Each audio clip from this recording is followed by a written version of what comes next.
Hi there everybody, Adam Cleary from FourFourTwo here. Please do deeks the new pitchside advertising boards while you're at it. And today it's all about Moises Caicedo. Well, says the entire rest of the Premier League. A player has one good season and wouldn't you just know it, Chelsea are about to spunk somewhere around £100 million to get him in. When will they ever learn? Well, Chelsea fans, if you are watching this, then I'm here to tell you that now, you have learned now. This is the signing of a learned club. This is the signing of a smart club. And yeah, it is a lot of money, and yes, he is very young, and yes, no transfer is ever guaranteed to work out well, but if Chelsea were going to make one big move this summer, just one, that's two, just one, this is the one they should make. Alright, so Moises Caicedo, there's two reasons if you're Chelsea that you buy him. The first is because of who he is, and the second is because of who you are. So, who is he? He was a 21-year-old Ecuadorian defensive midfielder who Brighton plucked from a league you've never even heard of, I certainly hadn't, and turned him into one of the stars of last season's Premier League. One of the main reasons why they were genuinely within a sniff of getting into those Champions League places. And that's nice, isn't it? He's a great player in a good team, but there's loads and loads of those you could go out and buy. So what makes him different? Well, he is of a profile that you seldom see anywhere. And what I mean by that is think of what you want from a defensive midfielder, right? You either want someone who's incredibly technical, great with the ball at his feet, is going to be a key part of your build-up and isn't going to give it away in these risky areas, or you want a total bastard, don't you? Who's going to slam into tackles, win the ball, read danger, cover space.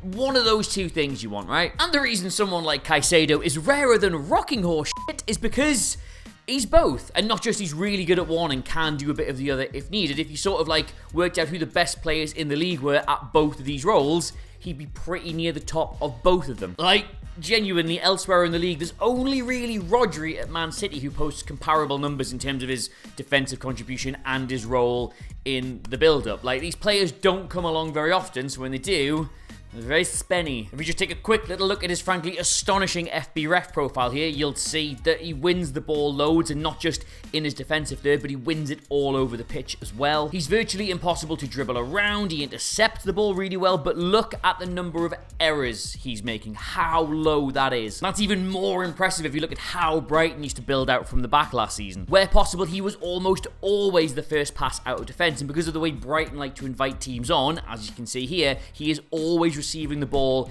in congested areas with loads of players around him. So everything about the way Brighton set up, from him receiving it with loads of players around him to him only being able to do a sort of quick one-touch pass facing the other way, he should have given the ball away quite a lot. Like, that would be an understandable thing about his game, part of the cost of playing that way, but he didn't. He's so good at not losing the ball. He's virtually impossible for teams to press as well. Like, his close control's so good. He can glide past plays. He can literally beat a man with just his first touch. And in a game that's becoming more and more about pressing and squeezing the opposition and winning it back in dangerous areas, that's one of the most important types of player to have. It's actually doing him a bit of a disservice to only think of him as a defensive midfielder, by the way. Like, I know he only had like one goal and one assist, and he was really involved in the build-up, and he would often be that first pass, but look at the number of touches he gets in the attacking third. Look how much he does his work there as well. He would move with the team up the pitch to be an option around there as well, and he was comfortable doing it. Look at that, like touches in the attacking third, tackles in the attacking third, passes into the penalty area. That's not the profile of a player who does all of his work in front of the defense and just kind of sits cautiously. Like, the guy is involved in everything. But also, yeah, at the same time, it's not a disservice to call him a defensive midfielder, because look at his defensive work. Look how good he is in the tackle. Boom, smash, clatter, pow, etc. Think about it this way, right? You know what a game state is? Like, is it early? Is it late? Are you winning? Are you losing? Are you attacking? Are you defending? Like, what's basically going on right now? There are very few players that can influence every single possible game state. He's one of them. I know what you're thinking, alright, so what? He's just a fantastic player. He'd benefit any team in the world. Why are Chelsea so horny for him? And my brother in Christ, did you see Chelsea last season? I'll just surmise their whole problem in one statistic, right? Forget the goals they conceded, forget the goals they scored, forget their league position, the points, everything.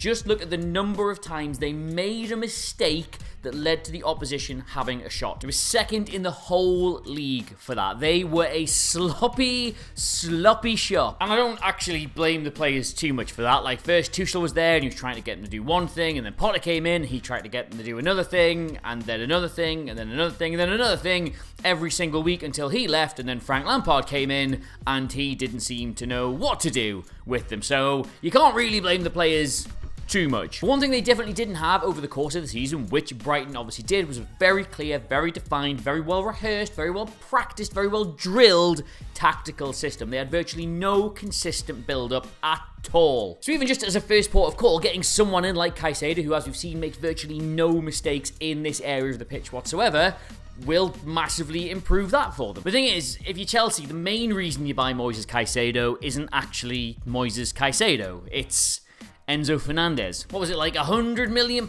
Chelsea paid for him because he had a reputation for being one of the most exciting and dynamic midfielders in the world, and he showed in flashes why he's got that reputation, sure, but Chelsea did not help him out one little bit. Now, just a heads up, Chelsea fans, I may get this slightly wrong because he used about 400 different systems last season, but when you bought him, Potter was still trying to do this like 3-5-2 system and wanted him to be sort of the linchpin in the middle. And he did pretty okay with it, but because none of the other players around him were really at that sort of level in terms of this phase of the game, it forced him deeper and deeper and deeper as he had to do more and more of the work, and they got this disconnect between the rest of the team, and he should have been further up the pitch because that's where he's really, really good, and it was a total waste. So then what Potter tried to do was he went to a back four and he tried to use Fernandez in like a 4-2-3-1. Yeah, that's what it looks like. But the problem this created was, even though you've got two players there now, so that should theoretically lift a bit of the burden and mean he can get around and be a bit more dynamic, the player often paired with him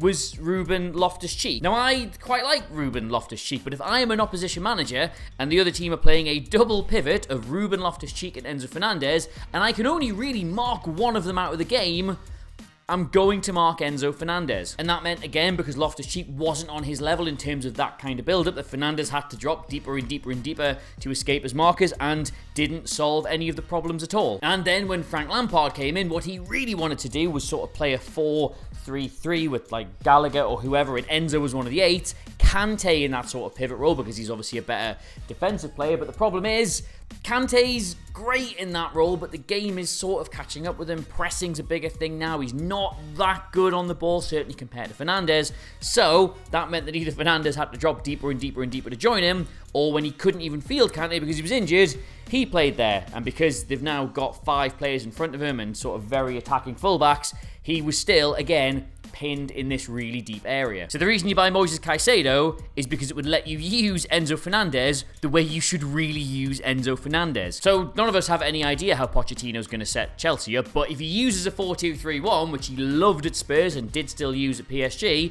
you can have Fernandez and Caicedo. And what that would mean is you've then got 2 players who are equally comfortable being the first point of that build-up. They can both drop into the back 3 to play around there and allow the other one to sort of move into the space and get further up the pitch. And because they're both on that same sort of level for doing that, it means A, you can't just mark one out of the game, and B, they can take turns. And you know what? Truth be told, it's actually this kind of system and this kind of partnership that got Fernandez's big reputation in the first place. Like, yeah, all the Argentina stuff, that's very impressive, but at Benfica, when he was playing with Florentino Luis, this is what he did. This is where he looked that good. He would always push up to be the other man supporting the attacking line. He created loads and loads of chances doing this, and he could because Luis was great at covering ground. He was great at recognising the space. He was a very Moises Caicedo type player. He was equally comfortable receiving the ball as well to free Fernandez to go and push up. And also, one final point about Caicedo that has been brought to us by 442's very own Mark White. You should follow him. He's very funny.